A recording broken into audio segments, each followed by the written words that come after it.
ወመንፈስ ቅዱስ አሐዱ አምላክ በስመ አብ ወወልድ ወመንፈስ ቅዱስ አሐዱ አምላክ በስመ አብ ወወልድ ወመንፈስ ቅዱስ አሐዱ አምላክ።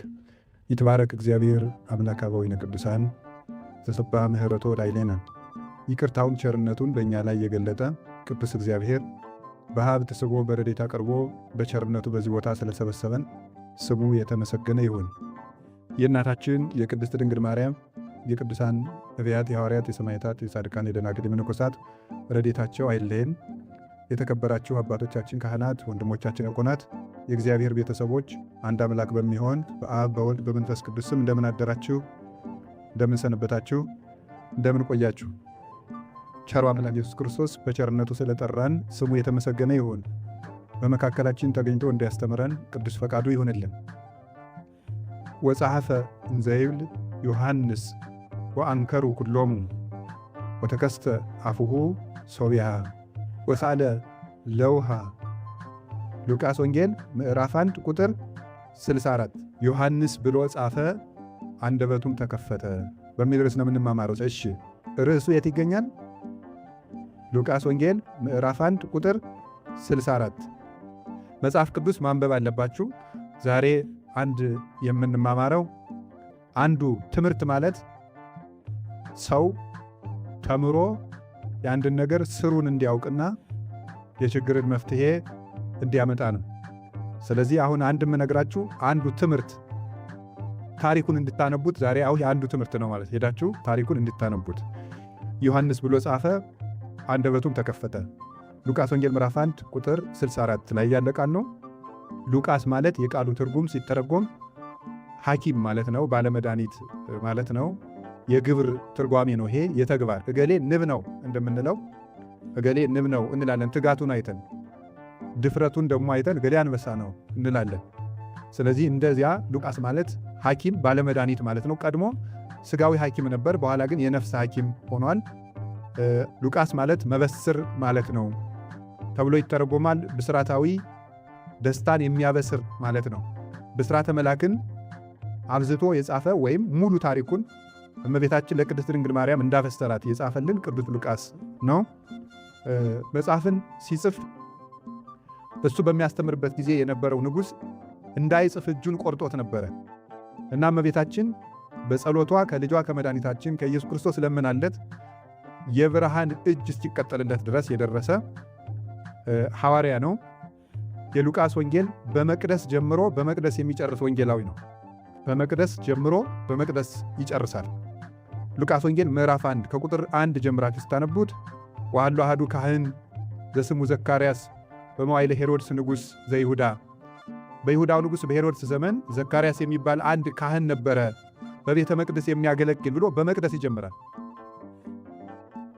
ወነበሩ ውስተ ቤተ መቅደስ እንዘ ይጸልዩ ወይትቀነዩ ለእግዚአብሔር፣ እየጸለዩ ለእግዚአብሔርም እየተገዙ በቤተ መቅደስ ኖሩ ብሎ ደግሞ ወንጌሉን ይጨርሳል። ሐዋርያት በቤተ መቅደስ ኖሩ ብሎ ክርስትና የቤተ መቅደስ ታሪክ ሃይማኖት ነው፣ ወይም የመቅደስ ኑሮ ነው። በመቅደስ ተጀምሮ በመቅደስ የሚያልቅ ነው። በረከትም በመቅደስ ነው የሚጀመረው፣ መቅሰፍትም በመቅደስ ነው የሚጀመረው። መጨረሻም ሂደን የምንገባው መቅደስ ነው። እግዚአብሔር ሰማያዊት መቅደሱን በዕለተ እሑድ ሠራ። ከዚያ በኋላ በዚያ የሚያገለግሉትን ቀጥሎ ነው የፈጠራቸው። ሰማይን ከፈጠረ በኋላ መላእክትን ፈጥሯል። የሰማይ ካህናት 24ቱ ካህናተ ሰማይ አሉ። ራዕየ ዮሐንስ ምዕራፍ 4 ከቁጥር 1 ጀምሮ እንደተነገረን በሰማይ የሚያገለግሉ 24 ሽማግሌዎች ይላል አማርኛው መጽሐፍ ቅዱስ። ሱራፌል ናቸው። እነዚያ ሱራፌል እግዚአብሔርን የሚያገለግሉ ናቸው። ሱራፌል ማለት ሱራፊ አንድ ነው፣ አጣኝ ማለት ነው። ሱራፌል ሲበዙ ነው አጣኞች ማለት ነው። አንዱ እሳታዊ ማለት ነው። እሳታዊ የሆነ የእግዚአብሔር መንበር እያጠኑ ስለሚያገለግሉ ሱራፌልም ይባላሉ። 24 መሆናቸው 25 ወይም 23 መሆን ይችሉ ነበር። እግዚአብሔር 24 ያደረጋቸው በምድር ላይ 24 ሰዓት እግዚአብሔርን ለምታመልክ ቤተ ክርስቲያን አርአያ እንዲሆን ነው።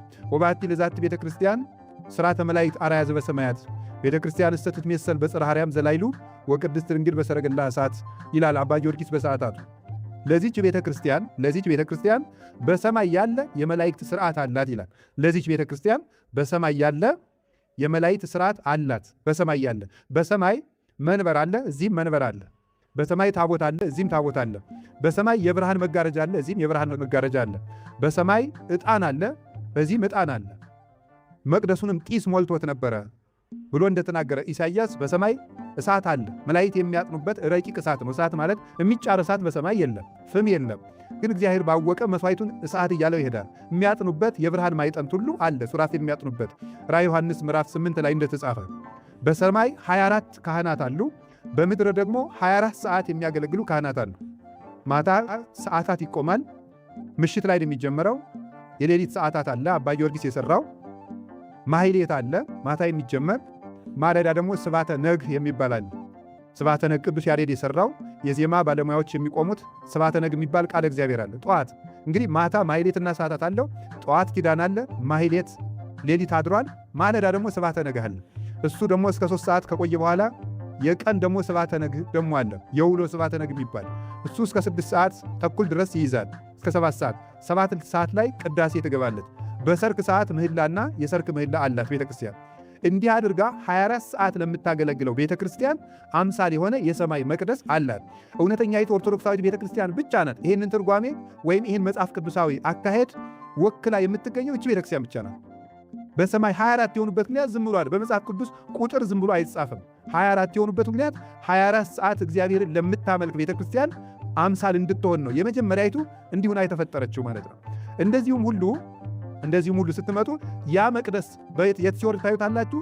በሙሴ አማካኝነት ወደ ምድር ወርዶ ያንን መቅደስ እግዚአብሔር አሳይቶ በኦሪት ዘጸአት ምዕራፍ 25 እንደምንመለከተው ያ የመቅደስ ሥርዓት ወርዶ በሙሴ ሲሰራ ታዩታላችሁ። እግዚአብሔር እኔ እንዳሳየው አድርገህ መቅደስ ሥራ ብሎ ኦሪት ዘጸአት ምዕራፍ 25 ቁጥር 9 ላይ እንደነገረው የሰማዩን የመቅደስ ሥርዓት እያየ ሙሴ መቅደስ ሠራ። ያንን በዚያ መቅደስ የሚያገለግሉ ከ24 የተከፈሉ አገልጋዮች ነበሩ። ይሄ አብያ የሚባል ክፍል አለ። አብያ የሚባለው ከ24 ክፍል አለው። በመጽሐፈ ዜና መዋዕል እንደተጻፈ ዘካርያስ ከነዚሁ አብያ ከሚባሉት ከ24ቱ ክፍል አገልጋዮች አንዱ ነበረ። ይህ ዘካርያስ የሚባለው ካህን ይሄም የተገኘው በመቅደስ ነው። ልብ በሉ፣ ዘካርያስ በመጽሐፈ ዜና መዋዕል እንደተቀመጠው ከ24ቱ አገልጋዮች አንዱ ክፍል አገልጋይ ነበረ። ከእንደዚያ ነው፣ ከአብያ ወገን ነበሩ ማለት ኦሪትን ተከፋፍለው በዕጣ ከሚያገለግሉ ካህናት ወገን ነው የእሱ ቁጥሩ የነበረው። ከዚያ ነው ዘካርያስ ከአብያ ከሚለው ከ24ቱ ወገን የሆነበት ምክንያት በሰማይ 24 ሱራፌል ስለሆኑና የካህናትን ቁጥራቸው ከሰማይ መላእክት ጋር መሆኑን ለማመልከት ነው። አብያ ማለት ሲተረጉም ቃሉ እግዚአብሔር አባቴ ነው የሚል ትርጉም ነው ያለው። ከአብያ ወገን የሆነ ዘካርያስ የሚባል ካህን ነበረ። አብያ ማለት እግዚአብሔር አባቴ ነው። ካህናት አባታቸው ማን ነው? ዘካርያስ ካህን ነው፣ ከአብያ ወገን ነው። አብያ የሚባለው 24 ክፍል ያለ ነው፣ ከነሱ ወገን ነው ማለት የካህናት አባታቸው እግዚአብሔር ነው እንጂ ካህናት ዘር የላቸው፣ ዘመድ የላቸው፣ የሚቆጥሩት ዘር የለም። የካህናት ዘር የሚቆጠረው በእግዚአብሔር ነው። የካህናት ርስታቸው እግዚአብሔር ነው። ኢያሱ እስራኤል ምድረ ርስት ከገቡ በኋላ ርስት አላካፈላቸውም፣ ለካህናት አላካፈለም። ለመላው እስራኤል ርስት ሲያካፍል ለካህናት ግን አላካፈለም። ለምንድን ያላካፈለው? የካህናት ርስታቸው እግዚአብሔር ነው። እግዚአብሔር ስለሆነ አልተካፈሉም። ሕዝቡ ለቤተ መቅደስ አስራት ያመጣል፣ እነሱ የእግዚአብሔርን አስራት ይቀበላሉ። እና ካህን የሚሞተው መቼ ነው ካላችሁ ዘር መቁጠር የጀመረለት በዘሩ የሚሾም ካህን፣ በዘሩ የሚሾም ጳጳስ፣ ይሄ ከእግዚአብሔር አባትነት ተቆርጦ የወጣ ነው። ይሄ እግዚአብሔርን ሊወክል አይችልም። በእግዚአብሔር መቅደስም አያገለግልም። ከ24ቱ ክፍልም የለውም። 24ቱ ሱራፌል ነው የሚኮለው። ሰማያዊ ሕሊና የያዙ ብቻ ናቸው ካህን የሚሆኑት። ስለዚህ ልብ በሉ፣ በሰማይ መቅደስ 24 ሽማግሌዎች አሉ፣ ወይም ደግሞ 24ቱ ሱራፌል አሉ። በምድር ደግሞ ዘካርያስ ከ24ቱ ክፍል አንዱ ነው። አሁን ደግሞ ከ24ቱ ሱራፌል እኩል የሚሆኑ 24 ሰዓት የሚያገለግሉ ህየንተ ሱራፌል ብነ ካህናት ያለው አባ ጊዮርጊስ ይሄን ነው። በሱራፌል ፈንታ ካህናት የሚናገር ላያቀርቡ መስዋዕተ ነባቤ ወቁርባነ ቅዱሰ ቅዱስ ቁርባንንና የሚናገር መስዋዕትን የሚያቀርቡ ካህናት አሉን እንዳለ የካህናት ድርሻቸው በሰማይ መላእክት ሥርዓት ማገልገል እንደሆነ ሲያመለክተን ዘካርያስ ይሄንን እያጠነ በመቅደስ ይኖር ነበረ። አሁን ልብ በሉ፣ እግዚአብሔር ከሰማይ መቅደስ ጀመረ፣ በምድር ላይ መቅደሱን አውርዶ በሙሴ አርአያውን አሰራ። ያችን መቅደስ ደግሞ በደሙ አትሞ በሐዲስ ኪዳን ለእኛ መስርቶ ቤተ ክርስቲያንን ሰጠን ማለት ነው። ስለዚህ ምን አደረገ? በብሉዩ መቅደስ ዘካርያስ እያጠነ ብስራተ ወንጌል ብስራተ ክርስቶስ ተጀመረ። ሐዋርያት እያገለገሉ በመቅደስ ኖሩ። ሉቃስ ወንጌል ምዕራፍ 24 ቁጥር 52 እንዲህ ብሎ ነው የሚጨርሰው። ሐዋርያት በመቅደስ ኖሩ ብሎ ወንጌሉን ጨረሰ። ስለዚህ ክርስትና በመቅደስ ብስራት ተጀመረ፣ በመቅደስ በማገልገል ይፈጸማል። ሐዋርያት ያሉበት መቅደስ እሱ ትክክለኛው መቅደስ ነው። ሐዋርያዊ ክህነት ያለው፣ ሐዋርያዊ ትምህርት ያለው፣ ሐዋርያዊ ቁርባንና ስርዓት ያለው እሱ ትክክለኛው መቅደስ ነው ማለት ነው። በዓለም ላይ ብዙ ቤተክርስቲያን አለ። በክርስቶስም ተቋቁሜአለሁ የሚል ብዙ ቤተክርስቲያን ነው ያለው።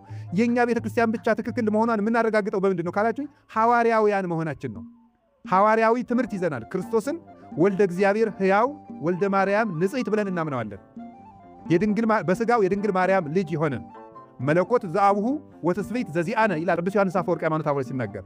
መለኮት የአባቱ ገንዘብ ነው፣ ሥጋ ደግሞ የኛ ገንዘብ ነው።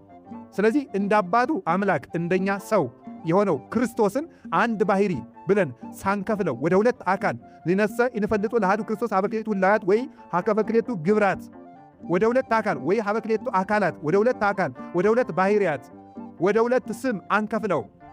አንድ አካል ክርስቶስን አንድ ባህሪ ክርስቶስን ሳንከፍል እንደ ጌትነቱ እንደ አባቱ አምላክ እንደኛ ሰው ብለን የምናምነው በተዋሕዶ የምናምን እንደ ሰውነቱ ውሃ የተጠማ እንደ አምላክነቱ የሕይወት ውሃ እንደ ሰውነቱ የተሰዋ እንደ አምላክነቱ ቤተ ክርስቲያን የሚጠብቃት እውነተኛው እረኛችን ጠባቂያችን እንደ ሰውነቱ የታመመ እንደ ጌትነቱ የሚያድን ኢየሱስ የሚባል እንደ ሰውነቱ የሰው ልጅ የዳዊት ልጅ ተብሎ የሚጠራ እንደ አምላክነቱ አማኑኤል ስግው ቃል ተዋሕዶን የምታምነው ይቺ ሐዋርያዊ ትምህርት ያላት አንተ ውእቱ ክርስቶስ ወልደ እግዚአብሔር ሕያው አንተ የሕያው የእግዚአብሔር ልጅ ክርስቶስ ነህ ብሎ ቅዱስ ጴጥሮስ ማቴዎስ 16 ላይ በመሰከረው በተዋሕዶ ክርስቶስ ወልደ እግዚአብሔር ሕያው። ክርስቶስ ማለት ምን ማለት ነው? ክርስቶስ ማለት ፍጡርና ፈጣሪ አንድ ሆነው የተገለጡበት አንድ ባህሪ ማለት ነው። አንድ ባህሪ ፍጡርና ፈጣሪ ያለ ተከፍሎ ያለ መከፈል ተዋሕዶ የሆኑበት ይሄኛው ፍጡር ነው ይሄኛው ፈጣሪ ነው ብለን ሳንከፍል በታቅቦ በተዋሕዶ የተገለጠ ነው ክርስቶስ ማለት። ክርስቶስ ማለት መሲህ ማለት ነው። መሲህ ማለት ቅቡ ማለት ነው። ቅቡ ማለት በተዋሕዶ የተገለጠ ንጉሥ ማለት ነው። በተዋሕዶ የተገለጠ ንጉሥ የማይከፈል የማይቀላቀል ያልተቀላቀለ ያልተከፈለ ተዋሕደ ስንለው ያልተቀላቀለ አልተቀላቀለም ስንለው የማይከፈል አንድ ባህሪ ክርስቶስን የምታምን ቤተ ክርስቲያን ሐዋርያዊ ትምህርት ያላት ዘበላ ሥጋዬ ወሰቴ ደሜ በሕይወት ዘላለም ሥጋዬን የበላ ደሜን የጠጣ የዘላለም ሕይወት አለው ብሎ የነገራትን የሐዋርያትን ቁርባን የያዘች ዮሐንስ ወንጌል ምዕራፍ 6 ላይ እንደተጻፈ ንስኡ መንፈሰ ቅዱስ ላደግሙ ኃጢአት የታደግ ሎሙ መንፈስ ቅዱስን ተቀበሉ እናንተ ኃጢአቱን ይቅር ያላችሁትን ይቅር እላለሁ ያላላችሁትን ይቅር አልልም ብሎ ሐዋርያዊ ክህነት እንደሰጣት ዮሐንስ ወንጌል ምዕራፍ 20 ላይ ሐዋርያዊ ክህነትን በማሰር በመፍታት የያዘች የሐዋርያት ቁርባን የሐዋርያት ክህነት የሐዋርያት ትምህርት ያላት ሐዋርያት በመቅደስ ኖሩ እንደተባለ እነዚህ ሐዋርያት በክህነታቸው በትምህርታቸው በሃይማኖታቸውና በቁርባናቸው የሚኖሩባት ቤተክርስቲያን ትክክለኛይቱ የክርስቶስ ቤተክርስቲያን ናት። ሌላውም ክርስቶስን አመልካለሁ ብሏል። ክህነት የለውም። ሁላችን ካህን እንደሚለው ቁርባን የለውም። አይቆርብም። የክርስቶስ ሥጋ የክርስቶስ ደም የለውም። ጥምቀት የለውም። ምስጢራተ ክርስቲያን አይፈጽምም። ግን ክርስቶስን አመልካለሁ ይላል። የክርስቶስ ተቆርቋሪ ነኝ ይላል። የአምልኮ መልክ አላቸው፣ ኃይሉን ግን ክደዋል የሚለው ነው። በክርስቶስ ስም እየተጠሩ የክርስቶስ ሥጋና ደም አይቆርቡም። የክርስቶስ ክህነት የላቸውም። የክርስቶስን ትምህርት አልያዙትም። ክርስቶስን የመምሰል አሰረ ፍኖት የላቸውም። ቤተክርስቲያን ግን ይሄ ናት። እውነተኛይቱ ክርስቶስ የያዘችው ይች ናት። ታዲያ በመቅደስ መኖር ነው ክርስትና ማለት። ይችን መቅደስ ክርስቶስ በደሙ የሰጠ ቤተክርስቲያን አምዳ ወድዳ ለጽድቅ ቤቱ ለእግዚአብሔር ሕያው ነው ይላል ቅዱስ ጳውሎስ ሁለተኛ ጢሞቴዎስ ምዕራፍ 3 ላይ ሲናገር የእውነትና የጽድቅ መሰረት የሕያው የእግዚአብሔር ቤቱ ይላታል። ቤተክርስቲያን የእውነት መሰረት እውነት የተገኘው ከቤተክርስቲያን ነው። ቤተክርስቲያን የያዘችው ነው እውነት የሚሆነው። ያቺ በጴጥሮስ ጀርባ ላይ የተመሰረተችው ስትያያዝ የመጣችው ያልተቆረጠችው እቺ ቤተክርስቲያን የእውነት መሰረት የሕያው የእግዚአብሔር ቤት ነው። እውነትን እንደ ቤተክርስቲያን እንጂ እንደ ግላችን አንኖርም። ትክክል የሆነ ለሰው የሆነ ትክክል አለ እንጂ ለሰው ትክክል የሆነው ነው እንጂ የምትነግረን እኛ የመረጥነው ሁሉ ትክክል ነው ብላ የማትነግር እውነትን እንደ ሰው የማታኖር ወይም ደግሞ የተጠጋጋ እውነትን የማትነግረን እውነቱን ቢመረንም እሱን የምትነግረን እሷ ናት ቤተክርስቲያን የሚባለው። ሰው እንዲወደኝ ብላ ስርዓቷን የማታወርደው እምነቷን የማታወርደው አስተምሯን የማታወርደው ሰውን ወደ እግዚአብሔር ከፍ ታደርገዋለች እንጂ የእግዚአብሔርን እውነት ወደ ሰው አውርዳ የማታቃልል ቢመረንም ለነፍሳችን የሚመች ለሥጋ የሚጎረብጥ እውነት የምትነግረን እሱ ቤተክርስቲያን ናት፣ የክርስቶስ ቤተክርስቲያን። እና ዘካርያስ በመቅደስ እያገለገለ ሳለ ቅዱስ ገብርኤል መቅደስ ውስጥ የተገለጠበት ምክንያት እውነት የሚገለጠው በቤተ ክርስቲያን ነው ለማለት ነው። እስኪ በሉ እውነት የሚገለጠው በሉ የት ውስጥ ነው? ቤተ ክርስቲያን ነው። ቤተ ክርስቲያን እንደ ግል ነው። የመሰለን ሁሉ እውነት አይሆንም። ስለዚህ ማንም ሰው መጽሐፍ ቅዱሱን በግሉ መረዳት ወደ እውነት መረዳት መድረስ አይችልም። መጽሐፍ ቅዱስን ስላነበበው መጽሐፍ ቅዱስ ራሱን ይገልጣል የሚባል አይደለም። የምንማረው እግዚአብሔር የገለጠው ነው። እሱን ደግሞ ባለቤትነቱን የሰጣት ለቤተ ክርስቲያን ነው። እና ለዚህ ነው ቅዱስ ጳውሎስ የእውነት መሰረት የእግዚአብሔር ቤት የሚላት ቤተክርስቲያን ናት። በሞት የበሉ የእውነት መሰረት በሉ እና ደግሞ የማን ቤት ናት? የእግዚአብሔር ቤት። የእውነት መሰረት የእግዚአብሔር ቤት። እውነትን እንደ ግላችን ሳይሆን እውነትን እንደ ቤተክርስቲያን ነው የምንኖረው። ቤተ ክርስቲያን ደግሞ ስትያዝ ከነቢያት አንስሳ ሳትበጠስ በነቢያትና በሐዋርያት መሠረት ታንጻቸዋል፣ የማዕዘኑም ራስ ክርስቶስ ነው ብሎ ኤፌሶን 2 ቁጥር 20 ላይ እንደነገረን ቅዱስ ጳውሎስ ክርስቶስ ማዕዘን የሆነላት ነቢያትና ሐዋርያትን ሳትነጥላቸው አያይዛ እስከ ሰማይ የተዘረጋች የብርሃን ገመድ የክርስቶስ ቅዱስ አካሉ ራስ የሆነላት የክርስቶስ አንዲት ማህበር ናት ቤተ ክርስቲያን የምትባለው። ስለዚህ ሕይወት እንደ መቅደስ፣ እውነት እንደ መቅደስ፣ ሃይማኖት እንደ መቅደስ፣ ትምህርት እንደ መቅደስ፣ ሥርዓት እንደ መቅደስ፣ መኖርም እንደ መቅደስ ነው። እንደ መቅደስ የኖረ መቅደስ ገብቶ ይኖራል። በሰማይም የሚኖረን የምንገባው ክርስቶስን ተከትለን። በሰማይ መቅደስ አለ። የገዛ ደሙን አቅርቦ ወደ ብርሃን መቅደስ ገባ ተብሎ እንደተነገረለት እኛም እሱን ተከትለን እንገባለን። እመጽእ ካዕበ ወነስአክሙ ከመ ተሐልው አንትሙ ሀበ ቆአነ፣ እናንተም እኔ ባለሁበት እንድትኖሩ ዳግመኛ መጥቼ እኔ ወዳለሁበት እወስዳችኋለሁ ብሎ እንደነገረን ዮሐንስ ወንጌል ምዕራፍ 14 ላይ የምንኖረው በመቅደስ ነው። በመቅደስ የኖረ ወደ መቅደስ ይገባል። ከመቅደስ የወጣ ከላይኛው መቅደስም ይወጣል። ስለዚህ እውነቴን ልንገራችሁ፣ ቢያማችሁ፣ ቢርባችሁ፣ ብትታመሙ፣ ቢጠማችሁ፣ ብታጡ፣ ጓደኛ ቢያሰቃያችሁ ሮጣችሁ መገኘት ያለባችሁ ከእግዚአብሔር መቅደስ ነው። ከዚህ ነው መገኘት አላችሁ። ቤተ ክርስቲያን የሰላም ሀገር ናት። ያጣችሁትን ነገር የምታገኙት ቤተ ክርስቲያን ነው። አትባክኑ፣ የትም ቦታ አትሄዱ። እንደውም ሰይጣን አሁን ተንኮለኛ ነው። ግለሰቦች ከቤተ ክርስቲያን እንዲበልጡብን እያደረገ ነው። እውነት አሰብ በእንዲህ ያለ ቦታ አንድ የበቁ አባት አሉ፣ በእንዲህ ያለ ቦታ አንድ የበቁ አባት አሉ። እንደዚህ የሚባል ነገር የለም። የበቃች የነቃች አንዲት የበቃች አካል ልንገራችሁ። እሷ ማናት? ቤተ ክርስቲያን። የበቃ ሰው ትፈልጋላችሁ? ቅዱስ ትፈልጋላችሁ? የበቃ ምንም ነውር የሌለበት ቅዱስ አባት ትፈልጋላችሁ? እሷ ቤተ ክርስቲያን ነው። ቤተ ክርስቲያን ነው። የበቃ ሰው ማለት ቤተ ክርስቲያን ነው፣ ሌላ አይደለም። ግለሰብ አትፈልጉ። ሰዎችም አሁን ብልጥ አይደሉ። ደካማ ጎናችን 3 ዓመት ውስጥ አንዲት ገዳም ላይ ይቀመጣሉ። ከዛ ያስወራሉ፣ የበቁ አባት አሉ ብለው ያታልሏል። ለምዶ መከራ የምታዩት የበቃችሁ ቤተ ክርስቲያን አለችል እኮ የክርስቶስ አካል ናት። በሞቴ የአንድ መነኩሴ እጅ ከመዳሰስ የክርስቶስን አካል መዳሰስ ይበልጣል አይበልጥም? በሉ ነገር እንጂ። እንግዲያው ቤተ ክርስቲያን የክርስቶስ አካል እኮ ናት።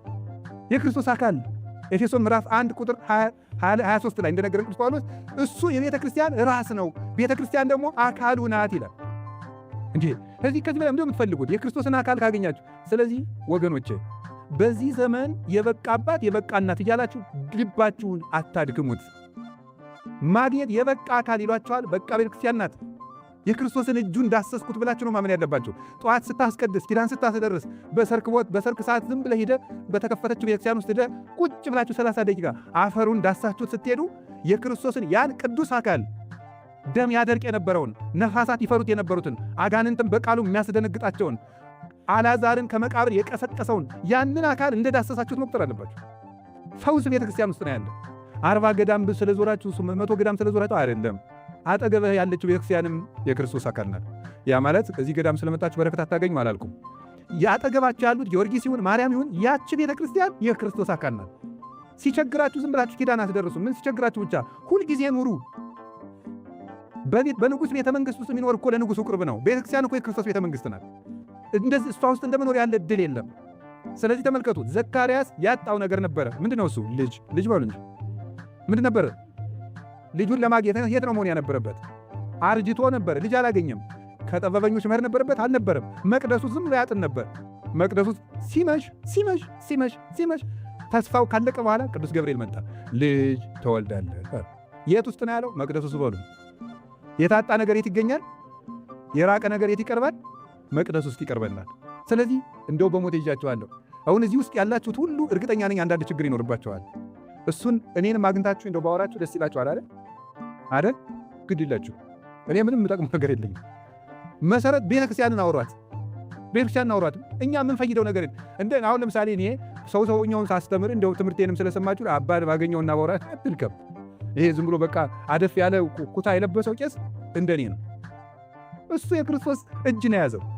እኔ እዚህ ካባ ስለለበስኩ እዚህ ስለተሸሸኩኝ ስለተቀመጡ የተለየ ክብር የለኝም። ማንኛውንም ቄስ አይደና አግኘው። ቤተ ክርስቲያን ውስጥ ገብተህ ማንኛውም ቄስ ሲቀድስ ጳጳስ የቀደሰ ያህል ፓትርያርኩ የቀደሰ ያህል ይሰማ። ያ ነው ክርስትና ማለት የአይምሮ መስመር ማለት ነው። አይምሮህን ወደ ሰማይ ከዘረጋው ሊቀ ካህናት ክርስቶስ በመቅደስ አለ። ብርቅርቅርቅርቅርቅ የሚል ልብስ ለብሶ የሚቀድሰው ጳጳስም ሲቀድስ እንዲሁ ሲያርስ ቆይቶ እግሩን ታጥቦ የመጣው ቄስም ሲቀድስ የሚገኘው አንድ ሊቀ ካህናት ክርስቶስ፣ የሚቀርበው አንድ የሕይወት እንጀራ ክርስቶስ ነው። አንድ የሕይወት መጠጥ ክርስቶስ ነው። በዚህ መቅደስ የተገኘህ እንደሆነ ቦግ ብሎ እንደ ቅዱስ ገብርኤል መልአክ አይምሮህን ያበራልሃል፣ ችግርህን ይፈታልሃል። ስለዚህ የትም አትባክኑ። ቤተ ክርስቲያን ውስጥ ተሰብሰቡ። አሁን ከዛሬ ጀምሮ እንደምታደርጉት እርግጠኛ ነኝ። ሁላችሁም እንደው አልፈታ ያላችሁ ችግር የለም? አስቡት፣ አንዴ አስቡት። በቃ እሱ ማለት ነው። እሱን ያዙና አሁን ነገ ጧት ጀምራችሁ እዚህ በኋላ ኪዳን አልቀርም። ዘካርያስ በመቅደስ ተገኝቶ ችግሩ እንደተፈታለት እኔም በመቅደስ እኖራለሁ፣ መድኃኔዓለም በመቅደስ ፊቴን አብራልኝ በሉ። አሜን በሉ። ስለዚህ በመቅደስ እንኖር። በመቅደስ እግዚአብሔር ሰው መልአክ ይልካል።